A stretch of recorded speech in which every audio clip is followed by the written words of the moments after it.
मैं मुबीन अंसारी अंसारी क्लासेस से आज एक बार फिर से 12th क्लास के लिए जो हमारा चैप्टर चल रहा था ध्रुव ध्रुवीयता का अंत, उसके लगभग जो इम्पोर्टेंट क्वेश्चन थे वो लगभग कंप्लीट होने वाले हैं। इससे पहले हम लोगों ने पढ़ा था सोवियत संघ के विघटन के कारण। आज हमें पढ़ना है सोवियत संघ के विघटन के क्या परिणाम हुए।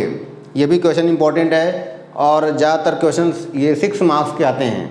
तो हमें आज जानना है कि सोवियत संघ के विघटन के क्या परिणाम हुए।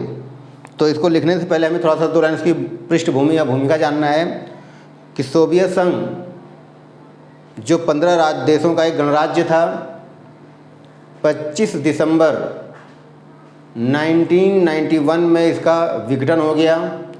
उस विघटन के अनेक परिणाम हुए जो निम्नलिखित हैं।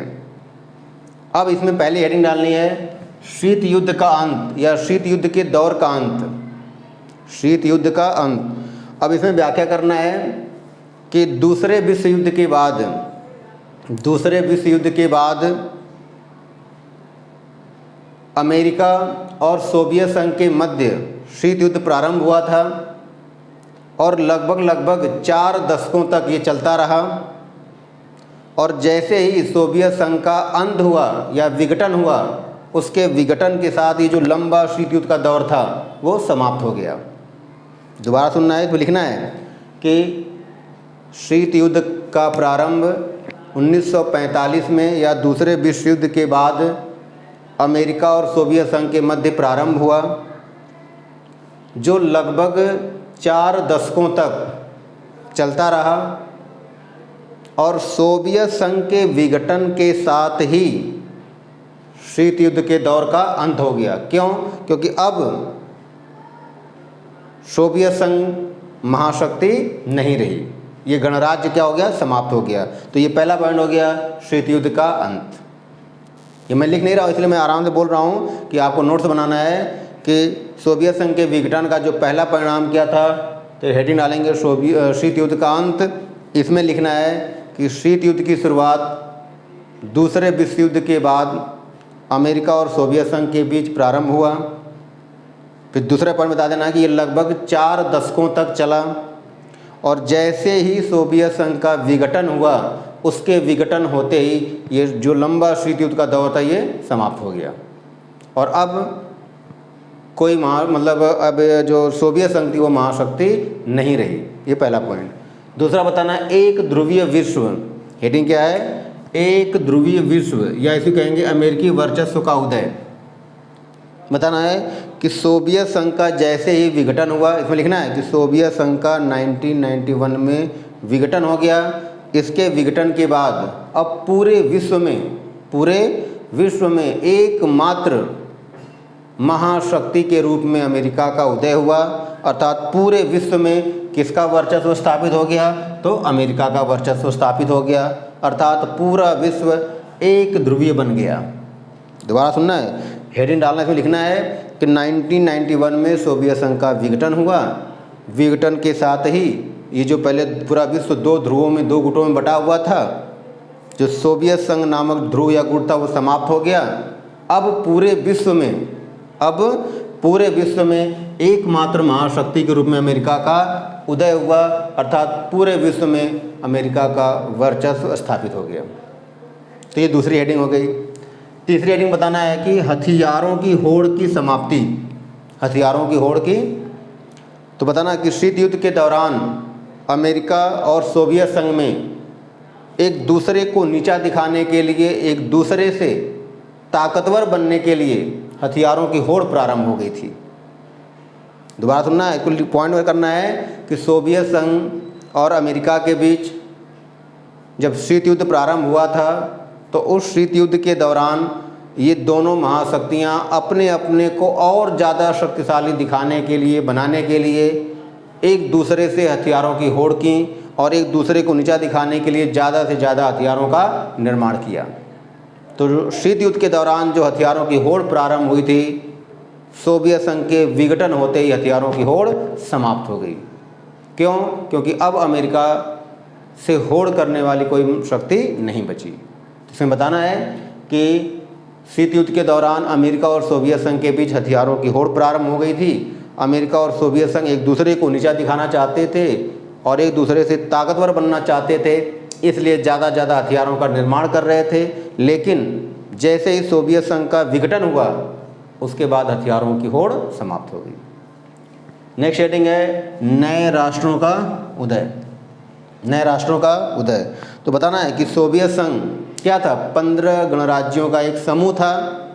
तो जैसे ही सोवियत संघ का विघटन हुआ, विघटन होते ही जो भी राष्ट्र थे उसमें राज्य थे वो सब अलग हो गए, और जो गणराज्य सोवियत संघ से अलग हुए वे इतने आशंकित, इतने डरे हुए थे कि स्वतंत्र होने के बाद एक तो वो संयुक्त राष्ट्र संघ में शामिल हुए और उसके बाद नाटो में भी शामिल हुए। दोबारा सुनना है कि सोवियत संघ का जब विघटन हुआ तो उससे नए देशों का उदय हुआ। ये जो नए देश थे, ये नए देश सबसे पहले तो संयुक्त राष्ट्र संघ में शामिल हो गए, संयुक्त राष्ट्र संघ में शामिल हुए, ठीक। और उसके बाद ये नए देश नाटो में शामिल हो गए।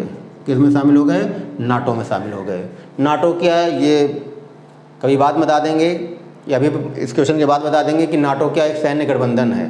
तो फिलहाल में बताना है कि सोवियत संघ के विघटन के बाद नए देशों का उदय हुआ।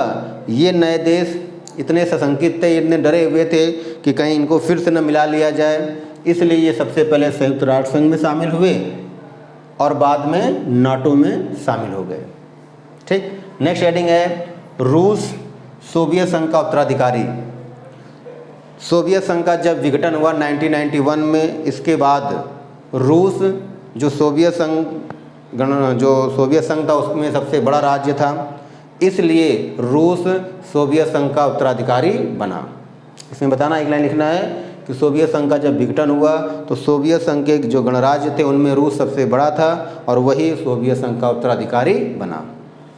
और लास्ट हेडिंग है पूंजीवादी अर्थव्यवस्था। लास्ट हेडिंग क्या है? पूंजी अर्थव्यवस्था। अब क्या है कि अमेरिका की प्रतिष्ठा और बल पर, क्योंकि अमेरिका का पूरे विश्व में प्रभाव हो चुका था, तो अमेरिका की प्रतिष्ठा और बल पर, अमेरिका की प्रतिष्ठा और बल पर अब पूंजीवादी अर्थव्यवस्था, अमेरिका की प्रतिष्ठा और बल पर अब पूंजीवादी अर्थव्यवस्था अंतर्राष्ट्रीय स्तर पर प्रभुत्वशाली अर्थव्यवस्था बन गई। मतलब कि अमेरिका की प्रतिष्ठा और उसके बल के कारण अब पूंजीवादी जो अर्थव्यवस्था थी अंतर्राष्ट्रीय स्तर पर एक प्रभुत्वशाली अर्थव्यवस्था बन गई। और विश्व बैंक और अंतर्राष्ट्रीय मुद्रा कोष, जो लिखा ना वर्ल्ड बैंक और इंटरनेशनल मॉनेटरी फंड, तो विश्व बैंक और अंतर्राष्ट्रीय मुद्रा कोष जैसी संस्थाएं विभिन्न देशों की ताकत सलाहकार बन गई। ये जो अंतर्राष्ट्रीय मुद्रा कोष है, विश्व बैंक है, इन पर अमेरिका का ही प्रभाव है, और ये दोनों जो संस्थाएं थीं जो विश्व के ताकतवर देश थे उनके क्या बन गई? सलाहकार बन गई। तो इस तरह से सोवियत संघ के विघटन के ये सारे परिणाम थे। तो ये इस जो चैप्टर के जो 2 ध्रुवीयता का अंत है, इसके जो इम्पोर्टेंट क्वेश्चन था वो हमने बता दिया। और इसके बाद नेक्स्ट टॉपिक बनाएंगे। तो पहले आपको ये जानना है कि इसमें एक बता दें क्वेश्चन अलग से कि नाटो क्या है। तो अलग से क्वेश्चन लिख लेना है कि नाटो क्या है। तो नाटो एक सैन्य गठबंधन है। नाटो क्या? एक सैन्य गठबंधन।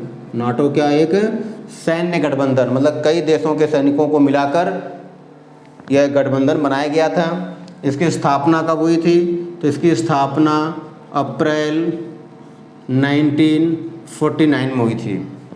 प्रश्न आया कि नाटो की स्थापना कब हुई? तो अप्रैल 1949 में।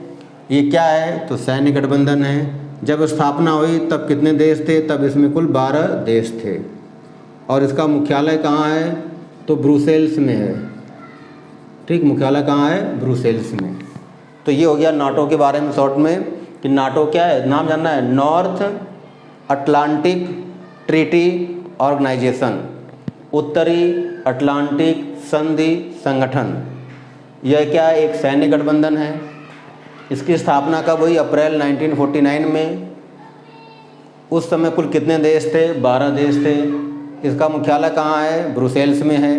तो इस तरह से इस चैप्टर के जो मुख्य क्वेश्चन थे वो हमने करा दिए। और अगर किसी को लगता है कि अगर कोई क्वेश्चन और रह गया है तो वो कमेंट के माध्यम से करें, मैं उसको ज़रूर बनाऊंगा। यदि ये वीडियो आपको पसंद आई हो तो लाइक करें, शेयर करें, सब्सक्राइब करें, ज़्यादा से ज़्यादा दोस्तों में इसको भेजें और बांटें, ताकि मेरा उत्साह, मेरा मनोबल और बढ़े और मैं मेहनत करके और अच्छी अच्छी वीडियो बना सकूँ। Thank you.